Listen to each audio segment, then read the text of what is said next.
Hey, what's up, docs? Ryan G here. I am heading to Tampa for some stuff, but I want to share with you guys something that happened to one of our clients yesterday. This is for a different business, not BlowUp Local, but he lost his Google business profile. It's been an issue for a couple months now, maybe a little bit longer, but ever since Google moved over to an AI-based algorithm, they're using AI to do more and more stuff. And Google has been shutting down thousands of people's Google business profiles accidentally, or the AI has been shutting it off. And people are losing thousands of reviews, tons of traffic to their site. You know, they're getting less phone calls. He got his Google business profile shut down. He's in the firearms industry, so he immediately sent us an email freaking out, like, what do I do? This is how I get the majority of the traffic, to my sales funnels. Spent 4 years building up his Google reviews, pictures, and just his authority, right? And then to just lose it all in the snap of a finger, it really sucks. So thankfully, we've been monitoring this happening for a long time. It's happening to a lot of people. And we know a guy who, off his business, is helping people restore these Google business profiles that have had them accidentally shut down by this Google AI. So we were able to put those two in contact. It's only about $1,000 to get the account restored. And when Tiffany shared that with him, he's like, oh my gosh, $1,000. I can't believe I have to pay $1,000. We said, listen, man, you got a choice. You can start emailing Google yourself. You can go read read articles and watch YouTube videos and stuff, and you can try to figure it out on your own. It's probably going to take you 8 months to do it on your own. And then how much revenue are you going to lose in that 8-month period of getting no traffic to your site, or very little traffic, very little authority? How much money are you going to lose? Well, probably $8,000 to $10,000. Or you can hire this guy who does this for a living, who knows exactly what to do, and for only $1,000, he's going to be able to speak to Google on your behalf and get your profile turned back on in a very short amount of time. Which one would you choose? Hopefully he chooses to hire this guy and just get it done very quickly. But I think the lesson here that's really important is something Dan Kennedy is famous for saying, and he says, the most dangerous number in business is one. When you have one traffic source. In fact, I'll share another story. There's a guy who I know who's in a mastermind that I'm in. And he, for years, he ran a 7-figure business. He was getting all of the traffic for his business. All of his sales were coming from Facebook ads, which was perfect. It was great when it was working. His ads were converting really well. He was consistently getting a flow of new customers. But then one day, his Facebook ads just stopped working, stopped converting.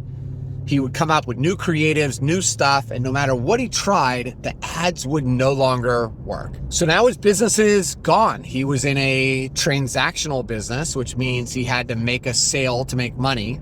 He did not have continuity, which means you're getting those same customers to pay you every single month, which helps reduce that fluctuation in income, right, and revenue. So he's in a transactional business, which is already very dangerous, and now he has no new customers coming in. So he's scrambling, trying to figure out how to get new customers to buy his, I think he sells, teaching people how to film videos and how to edit them, kind of course, stuff like that. Eventually he was able to figure it out, but it took several months.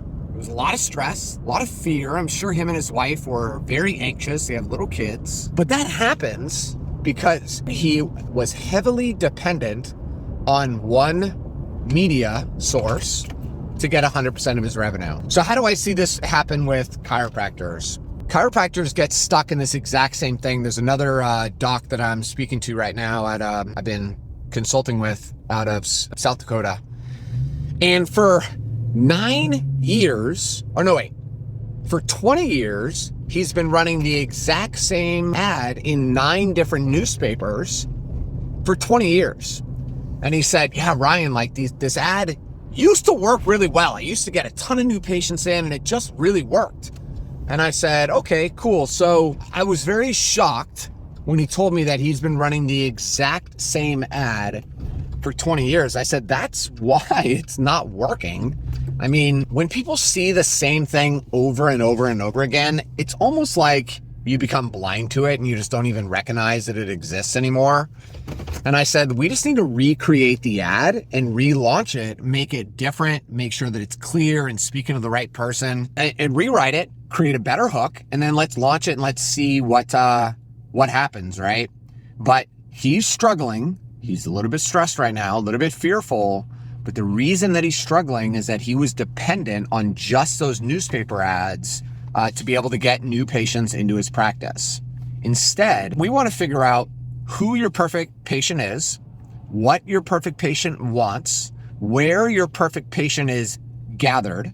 And an example of that is, if your perfect patient is somebody who's over the age of 65, suffering with peripheral neuropathy, here are some quick places that they're gathered. They're definitely reading the newspaper, because I think the stats are like 70% of people that read the newspaper are over the age of 65. Okay, so newspaper's a good spot. They're definitely on YouTube. So people over the age of 65 are consuming YouTube and Facebook content more than any other platform. Quick little side note, I have another doc that I just signed on as a client with us, and he hired this company and he's promoting peripheral neuropathy, but he's running ads on TikTok, and he's like, yeah, the ads aren't working. Yeah, they're not working because 65-year-old people are not on TikTok in large amounts. I said, but they are on Facebook and YouTube. So I get that TikTok is like the new hot thing, but if your perfect audience is not on that platform, it doesn't really matter. It's a waste of money to run ads there. Okay, so we know who the perfect patient is. We know what they want. We know where they're gathered. Now you need to be everywhere that perfect patient is. Like, we want to establish omnipresence, because the truth is, I don't remember the exact number, but they say that people need to see you and be aware of your brand like 11 times before they're actually going to take action and schedule that appointment. And they say that they've got to have 11 interactions, consume about 7 hours worth of content. This is a report that came out from Google recently, on 4 different platforms. So we want people to see you on TV. We want people to see you on that newspaper ad. We want them to see your organic content on YouTube and Facebook. We then want them, if they start searching peripheral neuropathy, to see your site, which looks beautiful, to see your Google business profile with thousands of 5-star reviews. We want all of that because we're just building the case that you are the greatest chiropractor in the world, and make it very easy for them to trust you and choose you as their provider, right? But you've got to have multiple traffic sources, because depending on one is very, very dangerous. Also have to know it is normal for businesses to lose a traffic source. Back in the day, I've heard stories about fax machines. When fax machines had just come out, people built multi-million-dollar businesses sending cold faxes. So just getting a list of fax numbers and then sending basically sales letters through the fax machine every day. And they would send thousands of them. And then the order form would be, fill out this order form and fax it back to us. And they were making tens of millions of dollars a year. There's an entire industry of just cold faxing, direct fax, I guess you could call it. But then one day, it just ended. And it ended because a new law was created federally that made it illegal basically to spam with a fax machine. So these people, these businesses, their entire livelihood and revenue was based on sending these cold faxes. It just ended, overnight, right? Which sucks. But if these types of businesses were sending the cold faxes, along with sending, direct mail, along with sending a newsletter, and then, getting them onto your house list and warming up that house list, if they were doing those things as well as the cold faxes, if you lose one, your revenue might dip a little bit, but you're not dead. Right? You're not like, holy crap, how am I going to make payroll in a couple days? And that's ultimately what we want. We want to have multiple traffic sources so that we can reduce this massive up and down of new patient acquisition and really smooth it out. Now, nothing is ever smooth in business. You might still have little things like this, right? But we want to have it a hell of a lot smoother than this all the time, right? So if you're a chiropractor and you want to try to get rid of this, send me a text message. My phone number is 813-789-9868. I'm going to show you behind the scenes of the chiropractic marketing system and how we are smoothing out the process of patient acquisition for chiropractors across the country. And we'd like to see if we can do it for you too. So shoot me a text message, and that's all I've got for today. So until next time, keep moving forward.